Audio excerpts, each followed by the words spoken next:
morning and good afternoon, and greetings from California. I'll focus on tree failure analysis and specifically the Western Tree Failure Database. And when I use the word failure, I'm talking about the structural failure of trees, not a decline in the health of trees. It's the loss of structural stability, as you can see in this first slide. By way of introduction, I'll recognize certainly that we value trees for the benefits that they provide, or we realize from them environmental benefits, economic benefits, aesthetic benefits, and so on, social benefits. But these benefits don't come without costs or risks. And one of the risks that we assume is risk of personal injury and property damage associated with the structural failure of trees. Trees are biological organisms. They do have defects, as you saw in some of Eric's slides. And in some cases, environmental conditions can exceed the capacity of the trees to either stand up or hold together. And as a result, structural failures occur. In this case, this happens to be a schoolyard, and certainly personal injury and property damage are concerns. Additional concerns include interference with utility lines and human activities. This is a ficus tree in San Francisco that failed. There's a root failure, hit a municipal bus line and electrical line, and basically closed the street for a number of hours, and as a result, buses can't get through, emergency equipment can't get through, fire engines and so on, ambulances. So significant disruption of activities associated with structural failures. Incidentally, this was the truck in the picture behind the tree is a plumber's truck, and they were excavating around the tree to presumably to fix a pipe, and had to cut some roots, and as a result, the tree failed. The question is, at this point, is can we learn anything from these failures?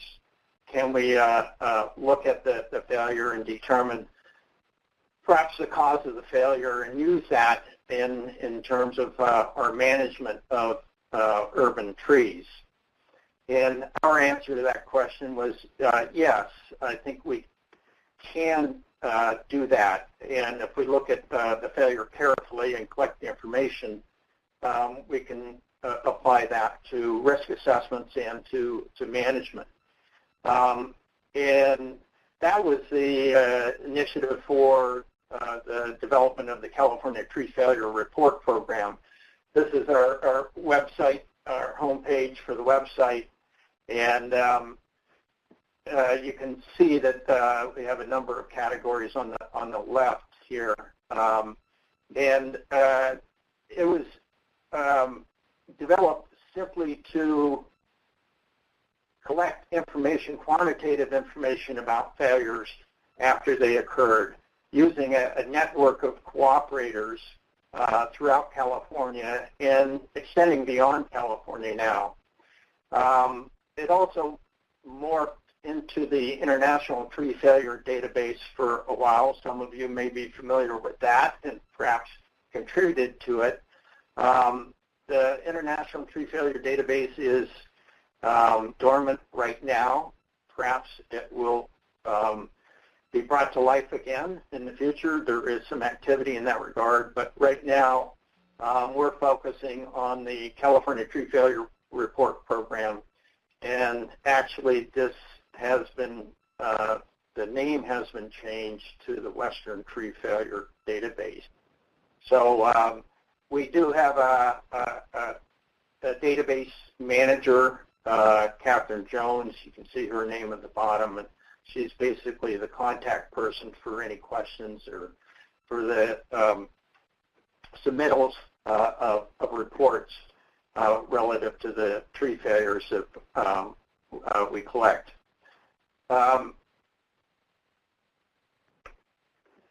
The rationale for this program is basically, as I've already mentioned, but I'll go through again, is to collect detailed information regarding trees.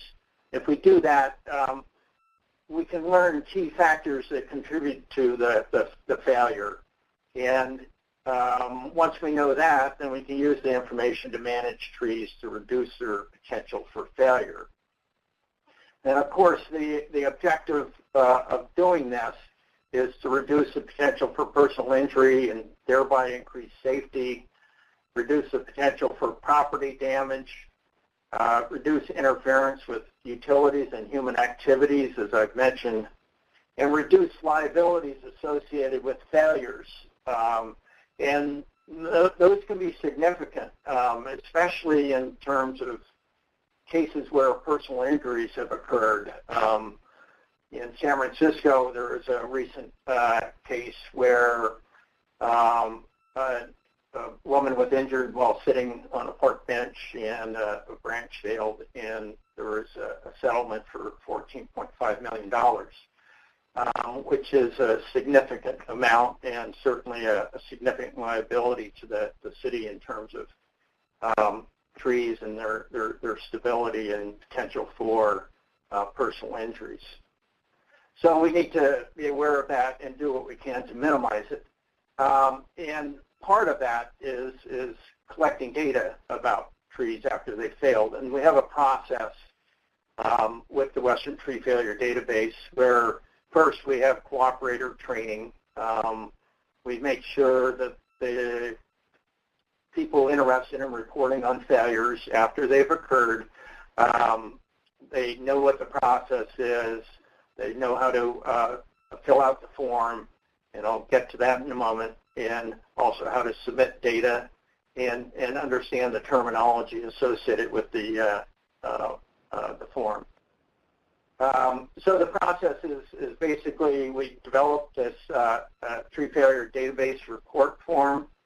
It has two sides, as you can see. This is the hard copy. And there are the information that we collect. Let's see if I can move this arrow here.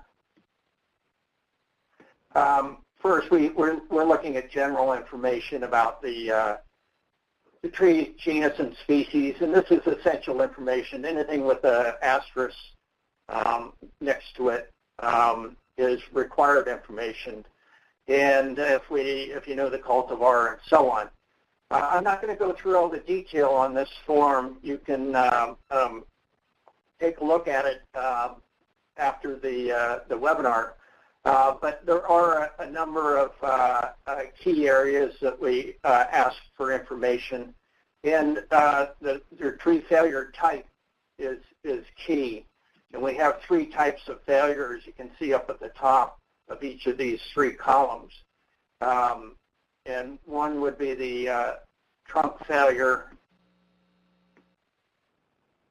right here, and then branch failure, and then root failure over here. So depending on the failure type, after entering some preliminary information, some basic information, then you enter specific information about the tree failure factors, the factors that contributed to failure, what type of failure it was. In the case of root failure, were roots cut? Did the root plate lift up? Was the soil saturated? What are the conditions that contributed to the failure? Were there any defects associated with the failure? Was there decay in the root system or in the root crown? And we asked how much of the root cross-sectional area may have been decayed, number of roots that were decayed, whether sporophores were present, and so on. So fairly detailed information about the failure, and so we can really kind of try to pinpoint the factors that contributed to the failure. Then we ask information about the tree condition at the time of the failure and pruning history, if it was relevant. Was it the only tree that fell? Had other trees fallen in the area? Was there any construction in the area? Again, similar to what Eric was showing and had shown you in the sidewalk damaged trees. And then we asked for information about the date of failure and weather and other factors at the time of the failure. Was there wind? Was it a strong wind? Can you estimate the miles per hour? Temperature information and precipitation. Was there any rain, snow, ice, and so on? And finally, we asked whether, in your own words, why did the tree fail? We recognize that, checklists are good, but they don't, perhaps describe the whole case or incident. And so in your own words, what happened and what caused the failure. And then we asked information about any cost estimates related to the failure. Was there damage to property? What did it cost to remove the tree, and so on? And then, of course, just information about the cooperative name and the date. And I'll go through more of this, the form in a specific case. This is a little cumbersome to do just manually, but it works, whatever works for you. We do have online reporting, so if you wanted to report simply a branch failure or a root failure or a trunk failure, you can do that. We have specific links for each of these types of failures, and you can report the data online. So it's all set up for doing that at this point. Just as a case in point, here's a significant root failure that occurred in Southern California. And you can see that the root plate is lifted, and here's some irrigation piping. They give you some hint as to what may have happened here. And so after this failure has occurred, a report would be filled out by a cooperator, a trained cooperator in this program. This happens to be an Aleppo pine. It was a large tree, almost 60 inches in diameter, 100 feet tall in the Los Angeles area. Here's a picture of the tree before it failed. You can see a significant amount of weight out over the street. And you can see just prior to failure that the tree was starting to lean and had actually compressed the curving and the street somewhat. And this was an imminent failure. And luckily, a consulting arborist drove by and saw this tree and warned some of the neighbors that to be prepared that the tree was ready to fall. But our focus, again, is to look at the tree after it's failed and collect the information. And so we would do that in this, using the report form either online or hard copy, and go through and check the relevant information. In this case, the roots have been cut.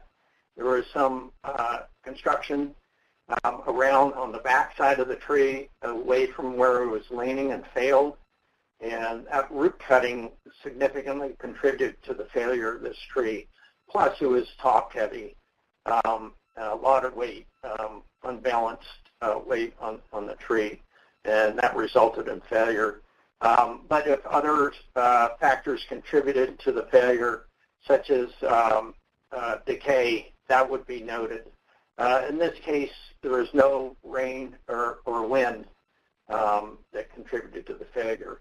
It just failed because of the weight and the root cutting. And so this, again, the the additional information would be included in each and every case for each type of failure. And so what we're trying to do is get at the key factors that contribute to the failure.